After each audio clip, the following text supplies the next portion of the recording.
各位朋友，大家好！现在开始进行110年10月12日下午3点30分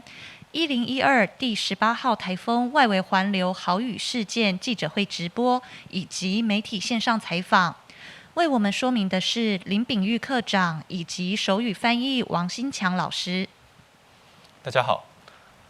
圆规台风虽然是在逐渐远离，但是受它的外围环流的影响，因此今天在上半天，东半部地区还有屏东地区，其实它的雨势都还是比较明显，因此我们也启动了大规模的豪雨作业。我们从卫星图上面可以看到，台风逐渐在远离当中，但它的外围环流在今天的上半天对东半部地区都还是带来不小的雨势。而这整个外围环流在今天的下半天，甚至在下午过后，移进来的对流云系虽然逐渐减少了，但是整个东南风是比较不稳定的，配合着地形的作用，降雨还是持续的。但我们也可以看到整体的后方，其实相对来说它大概是空档的情况，因此我们也预计，随着时间越来越晚，到下半天之后，整个降雨会再稍微趋缓一些些。那我们也可以看到更东侧有一带云带非常大的地方。预估明天到后天，它会再逐渐接近我们，因此在13、14的时候，可能受到这一大片的水汽的影响，其实天气还是不稳定，尤其东半部地区、北部地区下雨的几率还是比较高，中南部还是有一些局部的降雨，东半部地区还是要留意局部大雨发生的机会。我们再从雷达回复图上面可以看到，从海面上移进来的对流云系已经在逐渐减少，我们也可以提到东南风其实跟地形有一些交互作用，所以在接近我们的地形的时候，接近陆地的时候，其实它的对流还是比较强一点。气象局在今天的时候也针对台东有发了3次的大雷雨及时讯息，我们还是要提醒在宜兰、花莲、台东、屏东这些地区的朋友们，要随时留意我们的特报更新的资讯，还有大雷雨及时讯息。我们预计从定量降水预报图上面看到，在今天晚上8点之前，整体的累积雨量依旧在东半部比较多，还有包含在台东、屏东这些山区交界的地方。预计在8点之前，台东、屏东山区的地方或花莲有些局部地方下雨的情况还是比较明显，有时候会有短延时的强降雨，也就在很短的时间之内下的雨势还是比较强，甚至伴随着雷击、闪电等现象，甚至有强风，大家还是要特别注意。这样的雨势到今天晚上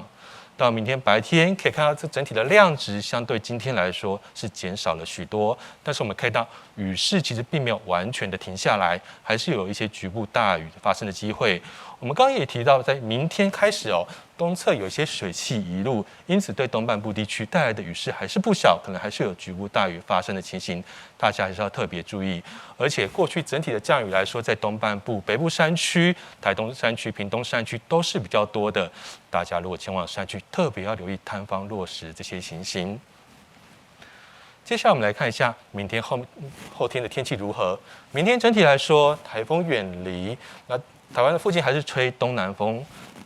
，14号还是东南风，而这样的东南风其实外面有些水汽开始在移入，所以说带来一些不稳定的天气，在整个东半部地区、北部地区会有短暂雨，中南部地区会有一些局部的短暂雨发生。我们也提到东半部地区还是要留意有局部大雨发生的现象。另外15号之后，这些水汽逐渐在西移出去，所以说台湾的天气相对来说到时候是比较稳定一点，会下雨在北部东半部地区，但是是比较局部，下雨的时间也是比较短暂。中南部会恢复到午后雷阵雨的天气形态，但这样的天气周六晚间之后开始有比较明显的转变。我们看到16号的天气图告诉我们的是，北边有个高压开始南下，比较粗黄色的这条线是1020的等压线，这个等压线已经来到北部的海面。这代表的未来在16号的时候有比较明显的凉空气南下，影响到台湾。到时候在北部宜兰花莲感受上会开始有一些比较明显的降温。中南部台东可能会感觉到日夜有一些温差，早晚是变得比较稍凉一点，但是白天的高温还是维持跟最近的差不多，并不会差异太多。我们进而再从温度的曲线告诉大家，预估未来在周2、周3、周4、周5。这样的温度曲线其实都没有变化太大，而红色代表是台北，绿色代表是台中。我们可以看到，来到周六、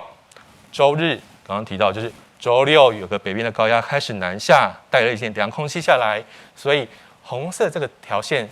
代表台北这条温度曲线，高温比昨天来说稍微下降了。来到周日、周一可以看到来了更低，大概只有在24到25度之间，所以可以感觉到明显白天就偏亮许多。而低温的部分也可以看到周六到周日到周一，甚至可以接近20度左右。而这样的温度，刚刚的降幅我们也提到，就是在北部宜兰花莲，所以可以看到橘色的花莲这条温度的曲线，在高温也是明显下降多。预估未来在期末，就是周六、周日这一波影响的冷空气，影响地区大概在北部地区、宜兰地区、花莲地区，高温、低温都有一些明显下降的情形。